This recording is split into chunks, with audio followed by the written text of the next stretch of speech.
Hi hello, ಇದು Friday morning.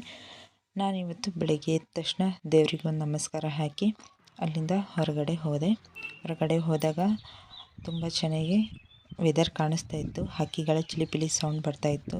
ತುಂಬಾ ಖುಷಿ ಅನ್ನಿಸ್ತು ಮನಸ್ಸಿಗೆ. ಫ್ರೈಡೇ ಆಗಿದ್ದರಿಂದ ಎಲ್ಲ ನೆಲ ಒರೆಸಿ ರಂಗೋಲಿ ಎಲ್ಲ ಹಾಕಿ ಬಾಗಿಲಿಗೆಲ್ಲ ನೀರು ಹಾಕಿ ರಂಗೋಲಿ ಹಾಕಿದ್ದೆ.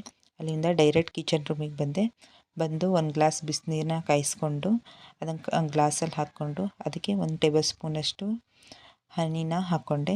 ಹನಿ ಹಾಕ್ಕೊಂಡ ಮೇಲೆ ನಾನು ಲೆಮನ್ ಜ್ಯೂಸನ್ನ ಸ್ವಲ್ಪ ಆ್ಯಡ್ ಮಾಡಿಕೊಂಡೆ. ಒಂದು 3-2 ಡ್ರಾಪ್ಸ್ ಅಷ್ಟು ಆ್ಯಡ್ ಮಾಡಿ ಅದನ್ನು ನಾನು ಕುಡಿದೆ. ಅಲ್ಲಿಂದ ನಾನು ಟಿಫನಿಗೆ ರೆಡಿ ಮಾಡ್ಕೊಳ್ಳೋಣ ಅಂತ ಹೇಳಿ ರೆಡಿ ಮಾಡ್ಕೊತಾ ಇದ್ದೆ.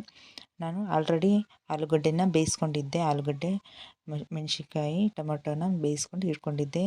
ಇವತ್ತು ನಾನು ಗೋಧಿ ಹಿಟ್ಟಿನ ದೋಸೆ ಮಾಡಬೇಕು ಅಂದ್ಕೊಂಡಿದ್ದೆ. ಅದಕ್ಕೆ ಗೋಧಿ ಹಿಟ್ಟಿನ ದೋಸೆ ರೆಡಿ ಮಾಡ್ತಾಯಿದ್ದೆ. ಅದ್ರ ಕಾಂಬಿನೇಷನ್ ಆಗಿ ಆಲೂಗಡ್ಡೆ ಪಲ್ಯ ಹಾಗೂ ಕೊಬ್ಬರಿ ಚಟ್ನಿನ ರೆಡಿ ಮಾಡಿಕೊಂಡೆ.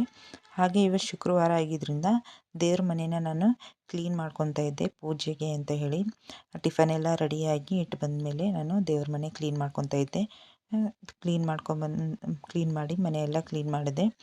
ಎಲ್ಲ ಸ್ವಚ್ಛ ಆದಮೇಲೆ ನಾನು ಅಲ್ಲಿಂದ ಡೈರೆಕ್ಟ್ ಸ್ನಾನಕ್ಕೆ ಹೋಗಿ ಬಂದು ದೇವ್ರ ಮನೆ ದೀಪ ಹಚ್ಚಿ ಅದಾದಮೇಲೆ ನಾನು ಟಿಫನಿಗೆ ರೆಡಿ ಮಾಡಿದ್ನಲ್ಲ ಅದನ್ನು ನಾನು ತಿಂದೆ. ಸೊ ಇವತ್ತಿನ ದಿನ ತುಂಬಾ ಚೆನ್ನಾಗಿತ್ತು. ನನಗೆ ತುಂಬಾ ಖುಷಿಯಾಯಿತು. ಟಿಫನ್ ಅಂತೂ ತುಂಬ ಚೆನ್ನಾಗಿ ಹಿಡಿಸ್ತು ನನಗೆ. ಈ ವ್ಲಾಗ್ ನಿಮಗೆ ಇಷ್ಟ ಆಗಿದ್ದರೆ ಲೈಕ್, ಶೇರ್ ಆ್ಯಂಡ್ ಕಮೆಂಟ್ ಮಾಡಿ. Thank you so much.